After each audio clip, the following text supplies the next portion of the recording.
ਕਰਦੇ ब्रह्म ज्ञान की अवस्था यानी प्रभु का मिलाप हो जाना। जिसनों दसिया कबू साध संगते पावै, उस स्थान पे बौर न आवे। अंतर है ज्ञान प्रकाश, उस स्थान का नहीं विनाश। मन तन नाम रते एक रंग, सदा बसे पाब्रह्म के संग। यूं जल में जल आए खटाना, यूं ज्योति संग ज्योत समाना। मिट गए गमन पाए विश्राम, नानक परब के सतगुर। ਉਹ ਇਉਂ ਮਿਲ ਜਾਂਦੇ ਪ੍ਰਭੂ ਦੇ ਵਿੱਚ, ਜਿਵੇਂ ਨਦੀ ਦੂਰੋਂ ਆਉਂਦੀ ਆਉਂਦੀ ਸਮੁੰਦਰ ਦੇ ਵਿੱਚ ਮਿਲ ਕੇ ਸਮੁੰਦਰ ਰੂਪੀ ਬਣ ਜਾਂਦੀ ਹੈ। ਸੋ ਉਹਨਾਂ ਦਾ ਆਉਣਾ ਜਾਣਾ ਬੰਦਾ ਸਾਰੇ ਪਰਿਪੂਰਨ ਜੋ ਪਰਮਾਤਮਾ ਹੈ, ਆਦਿ ਪੂਰਨ ਮੱਧ ਪੂਰਨ ਅੰਤ ਪੂਰਨ ਪਰਮੇਸ਼ਰ ਹੈ, ਉਹਦੇ ਵਿੱਚ ਮਿਲ ਕੇ ਉਹਦਾ ਰੂਪੀ ਬਣਿਆ। ਉਹਦਾ ਕਿਸੇ ਲੋਕ ਨੂੰ ਜਾਣਾ ਆਉਣਾ ਨਹੀਂ ਹੁੰਦਾ। ਇਹ ਬ੍ਰਹਮ ਗਿਆਨੀਆਂ ਦੀ ਗਤੀ ਇੱਕ ਗਤੀ ਹੈ ਕਾਰਕਾਂ ਦੀ। ਕਾਰਕ ਉਹਨਾਂ ਰੂਹਾਂ ਨੂੰ ਕਹਿੰਦੇ ਹਨ ਜਿਹੜੀਆਂ ਰੂਹਾਂ ਬਖਸ਼ੀਆਂ ਹੋਈਆਂ, ਉਹਨਾਂ ਨੂੰ ਕੁਛ ਕਰਨਾ ਧਰਨਾ ਬਾਕੀ ਨਹੀਂ ਰਹਿ ਜਾਂਦਾ। ਉਹਨਾਂ ਨੂੰ ਸਿਰਫ ਦੁਨੀਆ ਦੇ ਫਾਇਦੇ ਵਾਸਤੇ ਸਰੀਰ ਧਾਰਨਾ ਪੈਂਦਾ ਹੈ, ਆਪਣੇ ਵਾਸਤੇ ਨਹੀਂ। ਉਹ ਇਉਂ ਸਮਝ ਲਓ, ਇੱਕ ਮਿਸਾਲ ਦੁਆਰਾ ਇੱਕ ਜੇਲ੍ਹਖਾਨਾ ਹੈ। ਜੇਲ੍ਹਖਾਨੇ ਦੇ ਵਿੱਚ ਬਹੁਤ ਸਾਰੇ ਕੈਦੀ ਹਨ। ਜਿਹੜੇ ਕੈਦੀ ਹਨ ਉਹਨਾਂ ਨੇ ਕੋਈ ਨਾ ਕੋਈ ਜੁਰਮ ਕੀਤਾ ਹੈ, ਕੋਈ ਨਾ ਕੋਈ ਗਲਤੀ ਕੀਤੀ ਹੈ, ਜਿਸ ਕਰਕੇ ਉਸਦਾ ਫਲ ਉਹ ਜੇਲ੍ਹਖਾਨਾ ਭੁਗਤਣੇ। ਕਿਸੇ ਨੂੰ ਥੋੜ੍ਹੀ ਸਜ਼ਾ ਹੈ, ਕਿਸੇ ਨੂੰ ਬਹੁਤੀ ਸਜ਼ਾ ਹੈ। ਉਹ ਸਾਰੇ ਹੀ ਮੁਜਰਮ ਹਨ। ਪਰ ਉਸੀ ਜੇਲ੍ਹਖਾਨੇ ਦੀ ਚਾਰ ਦੀਵਾਰੀ ਦੇ ਅੰਦਰ ਡਾਕਟਰ ਵੀ ਜਾਂਦਾ ਹੈ ਔਰ ਦਰੋਗਾ ਜੇਲ੍ਹ ਵੀ ਜਾਂਦਾ ਹੈ। ਡਾਕਟਰ ਮੁਜਰਮ ਨਹੀਂ, ਡਾਕਟਰ ਉਹਨਾਂ ਨੂੰ ਦਵਾਈ ਬੂਟੀ ਦੇਣ ਜਾਂਦਾ ਔਰ ਦਰੋਗਾ ਦੇਖਭਾਲ ਵਾਸਤੇ ਜਾਂਦਾ। ਇਸੀ ਤਰ੍ਹਾਂ ਹੀ ਸੰਸਾਰਿਕ ਜੇਲ੍ਹਖਾਨਾ ਹੈ।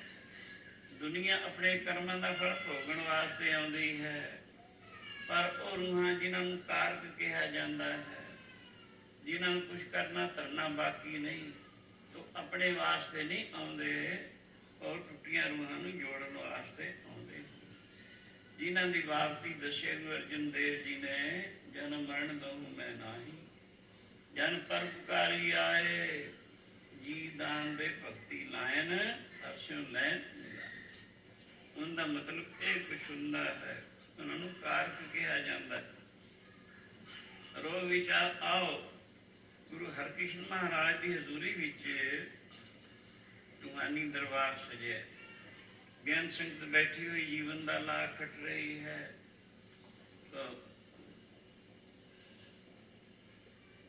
ਸਤਸੰਗਤ ਕਰਨ ਵਾਲੇ ਪੁਰਸ਼, ਉਹਨਾਂ ਨੂੰ ਇਸੇ ਬੈਕੁੰਠ ਵਰਗਾ ਆਨੰਦ ਦੱਸਿਆ ਹੈ। ਕਹੇ ਕਬੀਰ ਅਬ ਕਹੀਏ ਕਾਹੇ, ਸਾਧ ਸੰਗਤ ਬੈਕੁੰਠੇ ਆਏ। ਆਪਣਾ ਖਿਆਲ ਟਿਕਾਓ, ਬਿਰਤੀ ਹਰੀ ਜਸ ਵਿੱਚ ਲਿਵਲੀਨ ਕਰੋ, ਫਿਰ ਅਨੁਭਵ ਕਰੋ। ਦੇਖੋ ਅੰਦਰੀ ਬੈਕੁੰਠ ਵਰਗਾ ਆਨੰਦ ਪ੍ਰਾਪਤ ਹੁੰਦਾ ਹੈ। ਬੈਕੁੰਠ ਵਿੱਚ ਭਜਨ ਆਨੰਦ ਹੋਇਆ ਕਰਦਾ ਹੈ।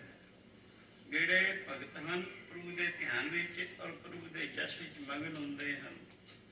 ਇਸੀ ਤਰ੍ਹਾਂ ਸਤਸੰਗ ਵਿੱਚ ਵੀ ਐਸਾ ਹੀ ਹੁੰਦਾ ਹੈ। ਸੋ ਇਉਂ ਬੈਕੁੰਠ ਵਰਗਾ ਆਨੰਦ ਪ੍ਰੇਮੀ ਮਾਣ ਰਹੇ ਹਨ।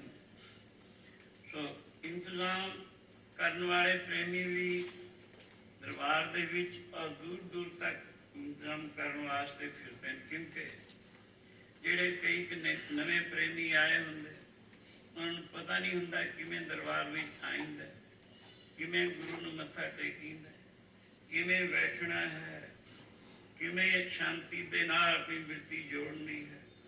ਉਹਨਾਂ ਨੂੰ ਉਹ ਇਸ਼ਾਰਤਨ ਸਮਝਾਉਂਦੇ ਹਨ।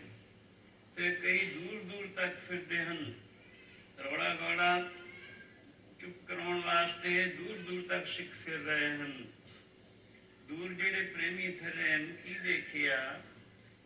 ਇੱਕ ਕੋਈ ਵਿਦਵਾਨ ਵਿਦਿਆ ਵਿਭਾਂਗੀ ਪੰਡਤ ਆ ਰਿਹਾ ਹੈ, ਜਿਸਨੇ 4 ਵੇਦ, 6 ਸ਼ਾਸਤਰ, 18 ਪੁਰਾਣ, 27 ਸਿਮਰਤੀਆਂ, ਇਹਨਾਂ ਸਾਰਿਆਂ ਦਾ ਹੀ ਅਧਿਐਨ ਕੀਤਾ ਸੀ। ਵਿਦਿਆ ਪੜ੍ਹ ਕੇ ਬਜਾਏ ਵਿਦਿਆ ਦੇ ਅਮਲ ਕਰਨ ਤੇ ਉਸਨੂੰ ਲੋਕਾਂ ਦੇ ਨਾਲ ਚਰਚਾ ਕਰਨ ਦਾ ਸੁਭਾਅ ਪੈ ਗਿਆ ਸੀ। ਵਿਦਵਾਨ ਵੀ ਸਾਧ ਸੰਗਤ ਕਈ ਕਿਸਮ ਦੇ ਹੁੰਦੇ ਹਨ, ਜਿਵੇਂ ਮਣੀ ਵਾਲੇ ਸੱਪ ਵੀ ਕਈ ਕਿਸਮ ਦੇ ਹੁੰਦੇ ਹਨ। ਇੱਕ ਤਾਂ ਮਣੀ ਵਾਲਾ ਸੱਪ ਉਹ ਹੁੰਦਾ ਹੈ ਜਿਹੜਾ ਪੂਰਨਮਾਸ਼ੀ ਦੀ ਰਾਤ ਨੂੰ ਆਪਣੀ ਮਣੀ ਬਾਹਰ ਕੱਢ ਕੇ ਰੱਖਦਾ ਹੈ, ਜੰਗਲ 'ਚ ਰਹਿੰਦਾ ਕਿਤੇ, ਚੰਦਰਮਾ ਵਿੱਚੋਂ ਅੰਮ੍ਰਿਤ ਝਰਦਾ ਹੈ, ਮਣੀ ਦੇ ਉੱਪਰ ਡਿੱਗਦਾ, ਉਹ ਅੰਮ੍ਰਿਤ ਚੱਟ ਕੇ ਸ਼ਾਂਤ ਪ੍ਰਾਪਤ ਕਰਦਾ ਹੈ। ਇੱਕ ਮਣੀ ਵਾਲਾ ਸੱਪ ਇਹੋ ਜਿਹਾ ਹੁੰਦਾ। ਇੱਕ ਮਣੀ ਵਾਲਾ ਸੱਪ ਇਹੋ ਜਿਹਾ ਹੁੰਦਾ ਹੈ, ਜੰਗਲ ਦੇ ਵਿੱਚ ਰਹਿੰਦਾ ਹੈ, ਰਾਤ ਦੇ ਵੇਲੇ ਮਣੀ ਕੱਢ ਕੇ ਬਾਹਰ ਰੱਖ ਦਿੰਦਾ ਸਿਰ 'ਚ, ਉਹਦੀ ਰੋਸ਼ਨੀ ਦੂਰ ਤੱਕ ਹੁੰਦੀ ਹੈ, ਉਹਦੇ ਵਿੱਚ ਖੇਲਦਾ, ਖੇਲ ਕੇ ਫਿਰ ਆਪਣੀ ਮਣੀ ਸਿਰ ਵਿੱਚ ਰੱਖ ਕੇ ਫਿਰ ਆਪਣੇ ਮਿਲ ਵਿੱਚ ਜਾ ਵੜਦਾ ਹੈ। ਇੱਕ ਮਣੀ ਵਾਲਾ ਸੱਪ ਇਹੋ ਜਿਹਾ ਹੁੰਦਾ ਹੈ, ਰਾਤ ਨੂੰ ਨਿਕਲਦਾ ਹੈ, ਆਪਣੀ ਮਣੀ ਕੱਢ ਕੇ ਬਾਹਰ ਰੱਖ ਦਿੰਦਾ, ਉਹਦੀ ਰੋਸ਼ਨੀ ਦੇ ਵਿੱਚ ਕੀੜੇ ਕਰਕਟ ਆਉਂਦੇ ਹਨ, ਉਹ ਕੀੜੇ ਕਰਕਟਾਂ ਨੂੰ ਖਾਂਦਾ ਹੈ। ਕਿਉਂ ਇਸੀ ਤਰ੍ਹਾਂ ਵਿਦਵਾਨ ਵੀ ਕਈ ਕਿਸਮ ਦੇ। ਇੱਕ ਤਾਂ ਵਿਦਵਾਨ ਉਹ ਹਨ ਜਿਹੜੇ ਵਿਦਿਆ ਪੜ੍ਹ ਕੇ ਸ਼ਾਂਤ ਪ੍ਰਾਪਤ ਕਰਦੇ ਹਨ, ਮੁਕਤ ਪ੍ਰਾਪਤ ਕਰਦੇ ਹਨ, ਵਿਦਿਆ 'ਤੇ ਅਮਲ ਕਰਕੇ ਆਪਣਾ ਜਨਮ ਸਫਲਾ ਕਰਦੇ ਹਨ। ਅਸਲ ਵਿਦਵਾਨ ਉਹ ਹਨ। ਦੂਜੇ ਉਹ ਹਨ ਜਿਹੜੇ ਵਿਦਿਆ ਪੜ੍ਹ ਕੇ ਆਦਿ ਕਮਾਉਂਦੇ।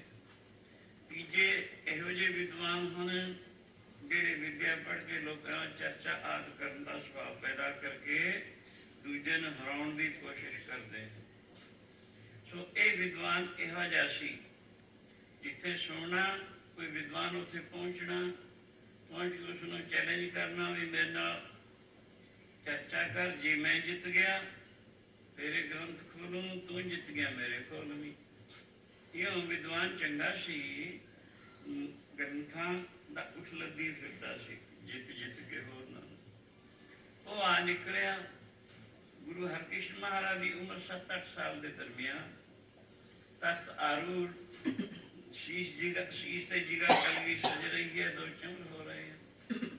ਸੋ ਐਸੀ ਸਭਾ ਧਰਮਾਂ ਦੀ ਸਭਾ ਨੂੰ ਮਾਤ ਕਰਦੀ ਹੈ। ਦੂਰੋਂ ਦੇਖ ਕੇ ਪੁੱਛਣ ਲੱਗਾ, ਇਹ ਠਾਕ ਬਾਟ ਕੈਸਾ?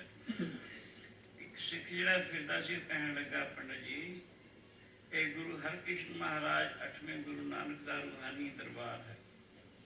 ਪ੍ਰੇਮੀ ਹਜ਼ੂਰੀ ਵਿੱਚ ਬੈਠੇ ਹਨ, ਕੀਰਤਨ ਗੁਰਬਾਣੀ ਦਾ ਸੁਣਦੇ ਹਨ, ਇਤਨਾ ਕਰਕੇ ਗੁਰੂ ਦਾ ਦਰਸ਼ਨ ਕਰਦੇ ਹੈ, ਕਿਉਂ ਆਪਣੇ ਜਨਮ ਨੂੰ ਸਫਲਾ ਕਰਦੇ ਹਨ।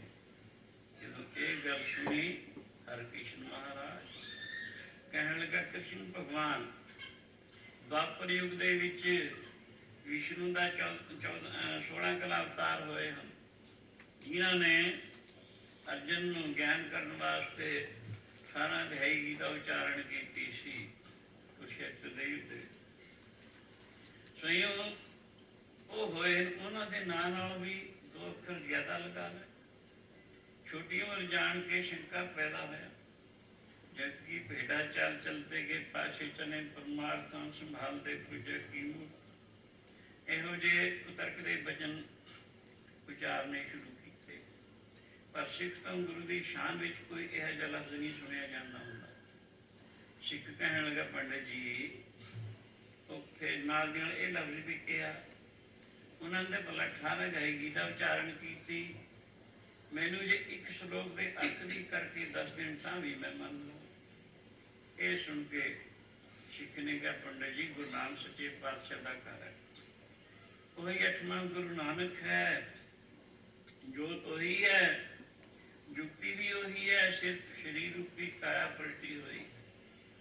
ਸੋ ਇਸ ਕਰਕੇ ਉਹ ਗੁਰੂ ਨਾਨਕ ਜੀ ਨੇ ਕਾਸ਼ੀ ਵਿੱਚ ਇੱਕ ਮਰੇ ਕੁੱਤੇ ਨੂੰ ਜਿਉਂਦਾ ਕਰਕੇ ਇੱਕ ਵਿਦਿਆ ਮਹਾਨੀ ਪੰਡਤ ਨਾਲ ਚਰਚਾ ਕਰਵਾ ਕੇ ਉਸਨੂੰ ਹਰਵਾਇਆ ਸੀ। ਉਹ ਗੁਰੂ ਨਾਨਕ ਹੈ। ਇੱਕ ਸ਼ਲੋਕ ਦੇ ਅਰਥ ਇਹ ਕੋਈ ਵੱਡੀ ਗੱਲ ਨਹੀਂ, ਠਹਿਰੋ ਇੱਥੇ ਮੈਂ ਹੁਣ। ਸਿੱਖ ਦੌੜ ਕੇ ਆਇਆ, ਆ ਕੇ ਅਰਜ਼ ਕੀਤੀ ਗਰੀਬ ਨਵਾਜ਼, ਇੱਕ ਵਿਦਿਆ ਮਹਾਨੀ ਪੰਡਤ ਹੈ ਕੋਈ, ਉਹਨੂੰ ਸ਼ਾਂਤ ਨਹੀਂ ਹੈ, ਉਹ ਚਾਹੁੰਦਾ ਹੈ ਗੀਤਾ ਦੇ ਇੱਕ ਸ਼ਲੋਕ ਦੇ ਅਰਥ ਕਰਕੇ ਆਪ ਸੁਣਾਓ ਉਸਨੂੰ ਸ਼ਾਂਤ ਆ ਜਾਏਗੀ। ਆਪਦਾ ਬਿਰਧ ਹੈ ਦੂਜਿਆਂ ਨੂੰ ਸ਼ਾਂਤੀ ਦੇਣੀ। गुरु जी ने मुस्कुरा के क्या बुला ले, बुला लिया, आके ऊपरी ऊपरी नमस्कार करके बह, क्योंकि श्रद्धा तो चित्त विच है नहीं सी। तो कहने सुनाओ पंडित जी। और कहने का हाँ महाराज, मैनू गीता के अर्थों का बड़ा शौक है, जे कृपा करके मैनू एक श्लोक के अर्थ सुनाओ। गुरु जी ने सोचा जेकर असीं अर्थ कर दिते, ਇਹਦਾ संसा फिर भी दूर नहीं होना, ये समझेगा इन्होंने पिता ने पढ़ाता होना है। हाँ, कहने लगे पंडित जी देखो कितना बड़ा अशबा है पंजोखरा जी, तो कहो उस तो गुरु नानक की कृपा करके अर्थ करवाए जा सकते हैं। पिंड विच गया, छज्जू नाम करके चीवर, गोला भी सी और गूंगा भी सी, मूड़ जैसी उसनों पकड़ के लाया, कहने लगा ये तो अर्थ करवाओ। गुरु जी ने अपनी हाथ में जो कि छोटी जी छठी उम्र के लिहाज से सी गूंगे दे सिर पर रखी, छठी नहीं रखी, मानो इस बहाने सारी दुनिया की विद्या अपने दिमाग में भरती। हुण इधरों पंडित संस्कृत श्लोक बोलता है, ओ छज्जू रजब दे अनुभवी अर्थ करके सुनाता है, जिसमें सुन के पंडित दंग रह जाता है। विद्या मान दूर होके गुरु चांदी लग के भक्ति करके शासन की सेवा करके मन शांत प्राप्त की। उत्थी दसते हैं गुरु नानक वो है जो मूर्खा भी पंडित बनाने समर्थ है। जेड़ा मूर्खा तो पंडित बनावे,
गुरु नानक ने पंजोखरे उस गूंगे तो ज्ञान करवाया।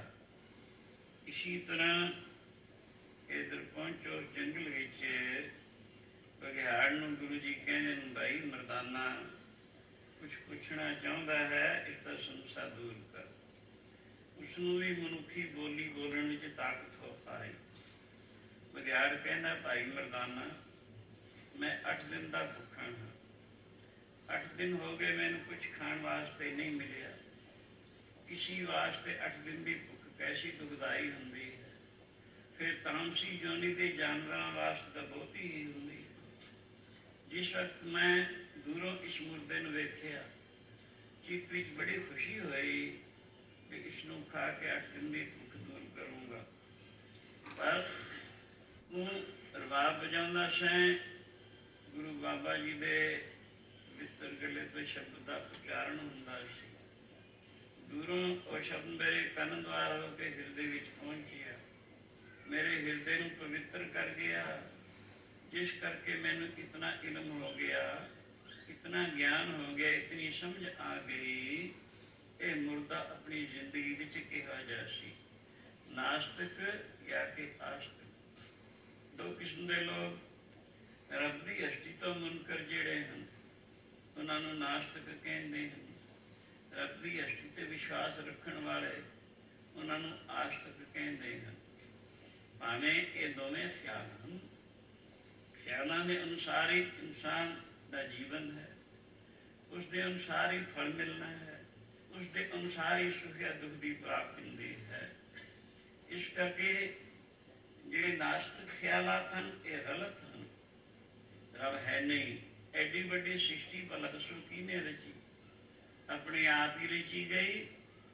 जे कोई कहे ये मकान या शहर पिंड ये मिस्त्रियां ने कारीगर ने बनाए, कारीगर किने बनाए? कारीगर दसो किने बनाया? वो आप ही नहीं बने, उनका करता परमात्मा। यानी प्रगंदा ख्याल होने करके बुराइयां में लग के कहन लग पैंदा रब है नहीं, हिसाब किताब मंगण वाला कोई है नहीं। यह जे ख्याल ये चित्त विच आ पैंदे हैं उन्होंने नास्तिक कहते हैं।